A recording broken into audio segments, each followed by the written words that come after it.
Este mes de marzo será, sin duda, un mes complicado, una entrada de primavera que esperemos sea halagadora para todo el mundo y que ojalá sea el preludio del fin del conflicto, de la estúpida guerra que inició el presidente Putin invadiendo Ucrania.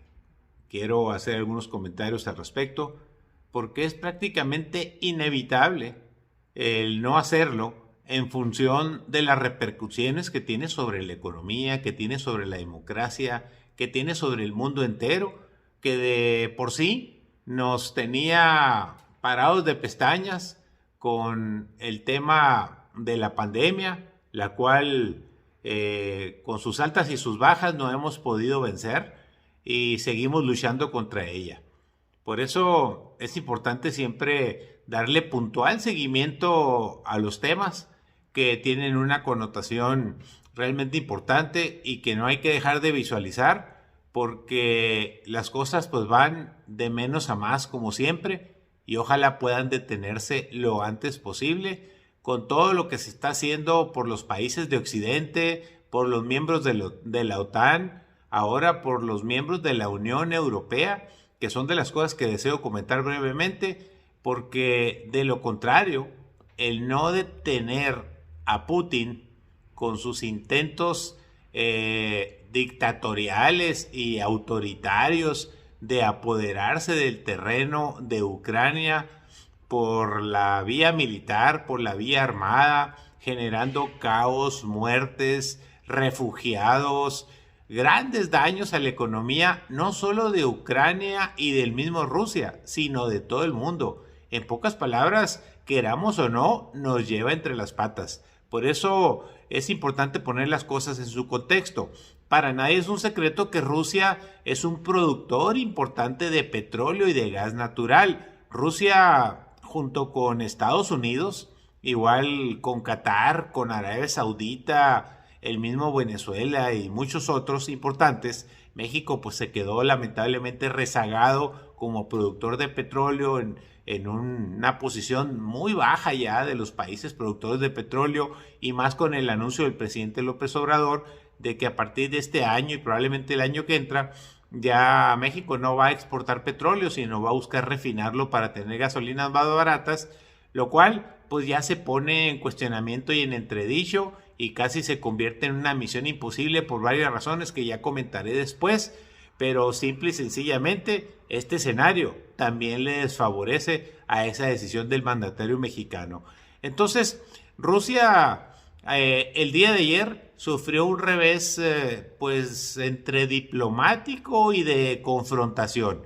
El presidente Biden, fíjese, acudió al Capitolio. Aquí voy a hacer un paréntesis. ¿Cuándo veremos al presidente mexicano ir a la Cámara de Diputados o a la comisión permanente donde están juntos los diputados y los senadores a ir a hablar ante ellos, ante los distintos partidos y explicar las razones de su administración, de la reforma eléctrica, de la guerra, de la economía, de la inseguridad pública y de todo lo que sucede en México?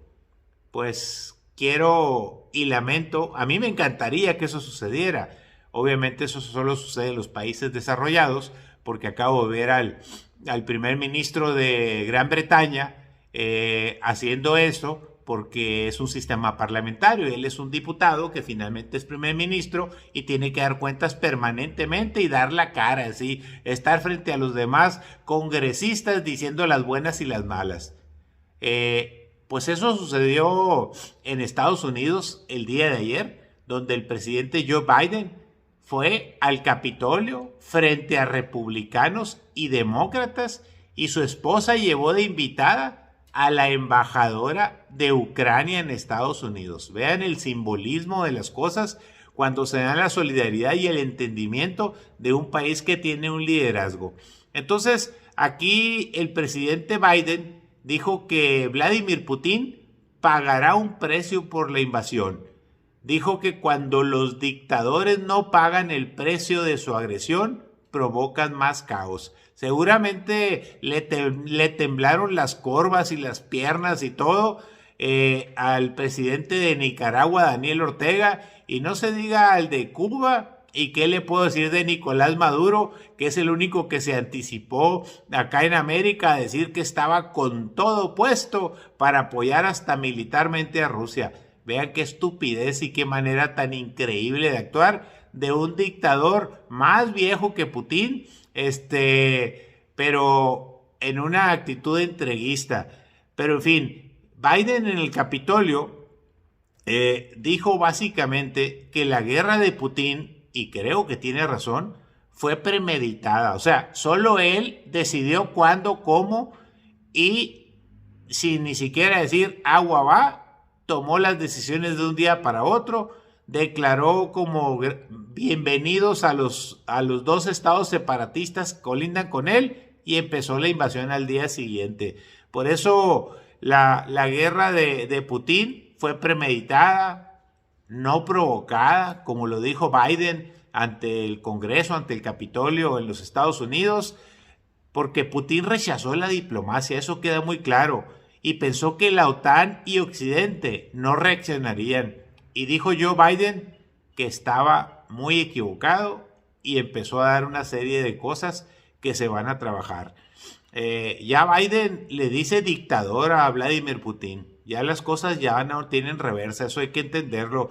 Cuando las cosas suben de tono, muchas veces es bien complicado volver al estatus que tenían. 26 países de Europa dan la bienvenida a Ucrania para que inicie su proceso para que se integre a la Unión Europea. Nomás había que aclarar que este tipo de procesos, según analistas internacionales, duran hasta 10 años. Es un proceso muy complejo, pero es un espaldarazo tremendo porque recordemos que Ucrania, incluso Rusia, están en Europa.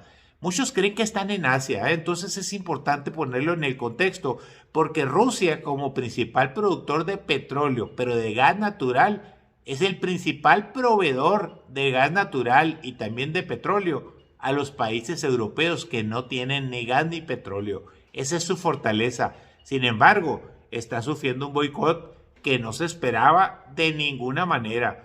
Por eso es importante entender que la amenaza que infirió antier y que repitió ayer Vladimir Putin de que no se metan, sobre todo los países de Occidente y de la OTAN, que no se metan en esta acción bélica que él está emprendiendo, porque va a utilizar todo su arsenal nuclear, es decir, amenaza con una guerra nuclear. Aquí el resto de países han impuesto muchas medidas, como el cierre del espacio aéreo de Rusia, que no haya vuelos. Ahí metió la pata el secretario de Turismo mexicano, donde dijo que ojalá y pronto los vuelos entre Rusia y México se reactiven. Borró su Twitter, fue una metida de pata tremenda. En fin, es la inexperiencia. Pero hay un bloqueo mundial económico a Rusia, básicamente en la parte del dinero. Ya no se pueden hacer transferencias internacionales automáticas por la vía SWIFT, que no es más que un sistema que facilita el que se puedan hacer las operaciones en el mismo día. Entonces el dinero que llega a las empresas o a las personas de Rusia está totalmente bloqueado, como los ingresos que captaba por estos servicios financieros en todo el mundo. Se suspendieron eventos deportivos como la Champions, el mayor campeonato de fútbol que puede haber en Europa, y no se diga la Fórmula 1, pues las carreras de carros. Y hay una masiva exclusión de artistas y atletas rusos en todos los eventos que está habiendo en el mundo. Yo creo que hasta el Canelo va a tener que suspender su pelea con un ruso que tiene programada más adelante, porque las cosas así se vienen. Por lo pronto, en México, el presidente López Obrador dijo ayer que no aplicará sanciones. Dice, queremos buenas relaciones con todo el mundo. Sin embargo, en Ginebra y en la ONU, sus representantes, los representantes del presidente, los representantes de México, condenaron la invasión. Creo que la diplomacia mexicana, pero particularmente el mandatario, que es la cabeza del Estado mexicano, debe de alinearse con las gentes que están en el Consejo de Seguridad de la ONU, donde está Juan Ramón de la Fuente, y no se diga en la gente que tenemos en Ginebra y en otros foros internacionales. Debe de haber el mismo discurso. No se puede equivocar López Obrador diciendo cosas a la ligera en las mañaneras. Yo creo que debe de tener comunicados, formalidad, o México se va a meter en las patas de los caballos y Estados Unidos va a pensar que le estamos dando la contra cuando no es así. México ha actuado bien, lo dijo claramente Marcelo Ebrard y lo ha dicho el presidente a su estilo, pero vale más no salirse del librito y cuidar eso porque estamos ante la eventualidad de una guerra internacional que puede superar las fronteras de Ucrania. Ojo con eso. Entonces aquí la reflexión final es: ¿qué piensan los ciudadanos de Rusia? ¿Qué precios es el que van a pagar los ciudadanos por la acción fratricida, impulsiva y sin sustento de su presidente? Veíamos largas filas de los rusos queriendo sacar dinero a los cajeros, que por cierto se les acabó. Esto tiene consecuencias para todo el mundo. El precio del petróleo subió a $110 y ya sabrá cómo nos va a ir con los precios de las gasolinas. Pero en fin, con esto me quedo. Saludos, que tenga bonito día, gracias por escucharme. Rechazo a la guerra total.